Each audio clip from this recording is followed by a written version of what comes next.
So I'm getting ready to alter a clipboard, and this is just one of those, I think it's from Art Minds at Michael's. Clipboards. It was included in one of my Craigslist hauls. So, and what I've done is I've taken the clip off. It was screwed to the back. I've taken it off temporarily while I am altering this. So, or at least the base of it. And I decided instead of covering it with paper, I'm just going to lay a bunch of texture out. And what I've got is this bag of miscellaneous, you know, cuts of laces and stuff from where I do a project, or, you know, and have leftovers, or, you know, got racked some pieces that were, you know, not enough to hang up in my board, so pegboard or whatever. So, okay, and I even have like this cheesecloth here, and I think I'm going to use that on there, just like I said, to add some texture here. And what I'm going to use is the, I'm using Gloss Heavy Gel. I'm going to be gessoing over this, so really doesn't matter, I guess. And I think I'm going to throw in, like, there's some lace pieces, and I think I'm going to put in some flat flower embellishments, and maybe, I don't know, I'm just going to kind of play around with some extra fibers here in my little craft room. So I'll be back when that's done. Alright, so I got all that texture down, and I dried it, and now I have modeling paste out and a DCWV template. And it's the damask template, and I'm going to take some modeling paste and add even more texture here, if I can see it. This is a really hard stencil to see through. Where does it start?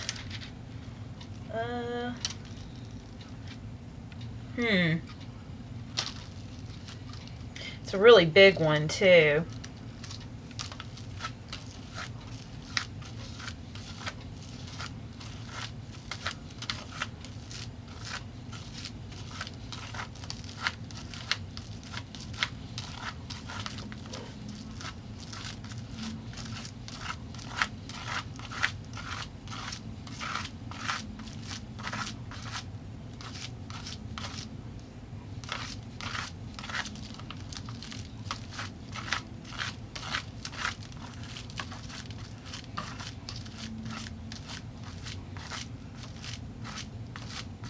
Okay.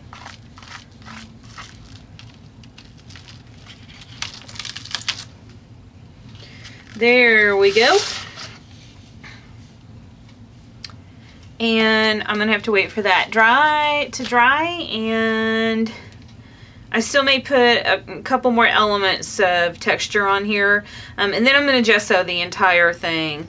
So the next time you see it is after it's dried, and I've already done that.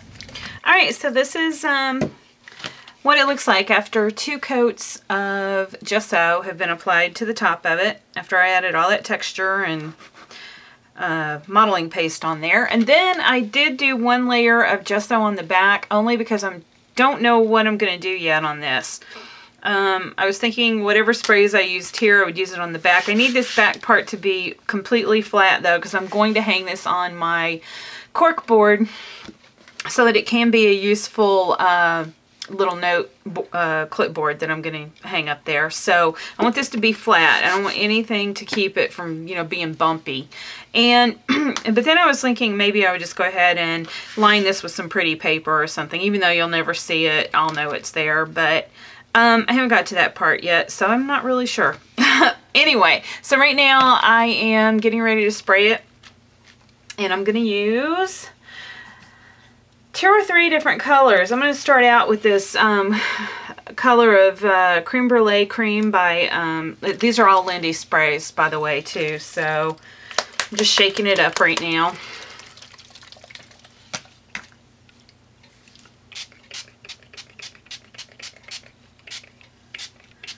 And that's just to get the base color on. And then I'm going to go in with some darker colors.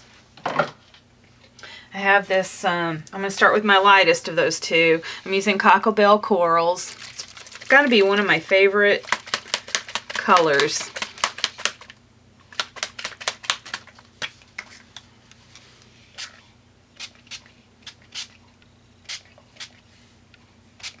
And it's just very subtle color. Because I kind of want this to look a little, you know, shabby chic. And then finally, I'm going to go over the top of this and hit it with colors, like a more vibrant color, and that's this Cape Cod Coral.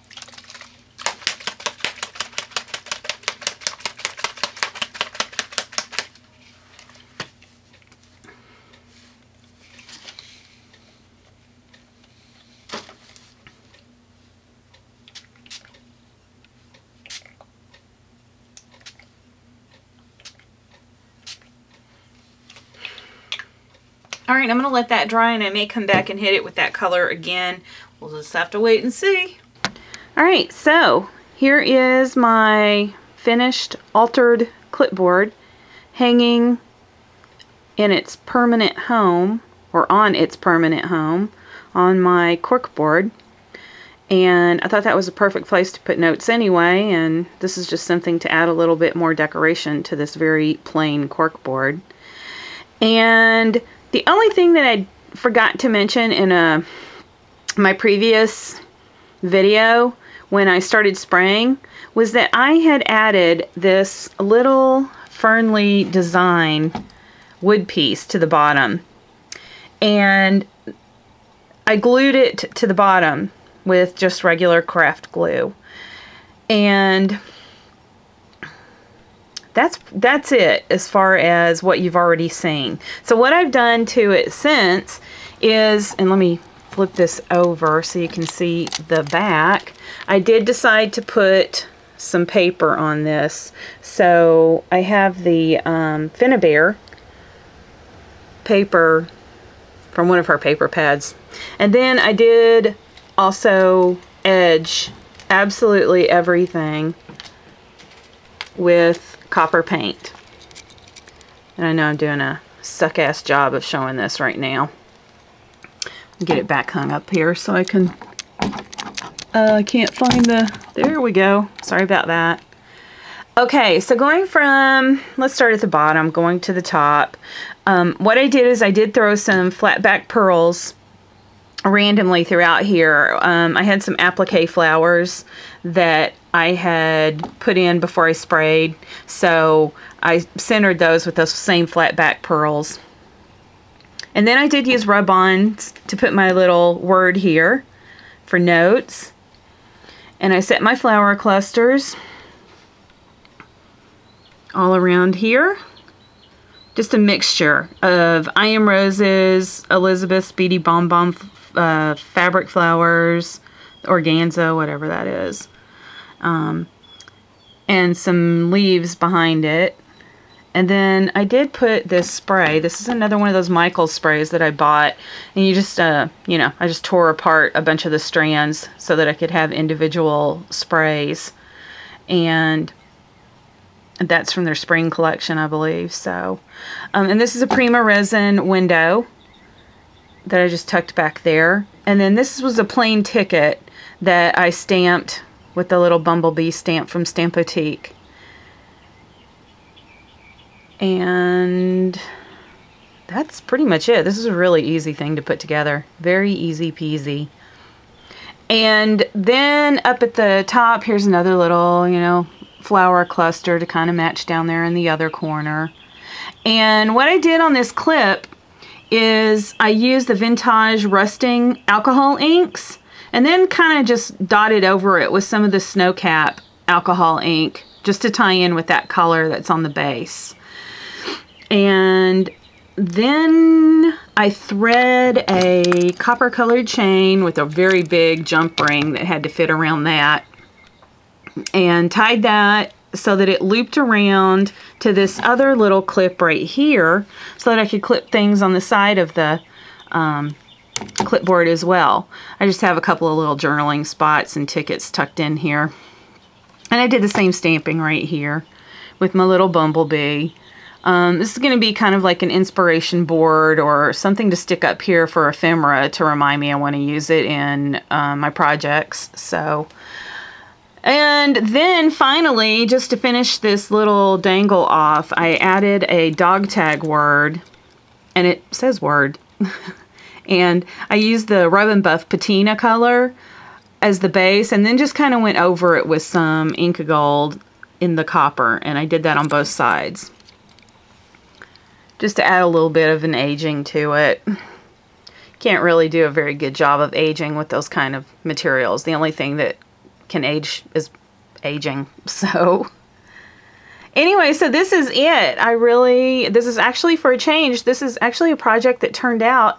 I was really pleasantly surprised at how happy I was with the final thing that was done. So most of my projects I hate after I get them done. So all right, that's it. I'll see you guys later.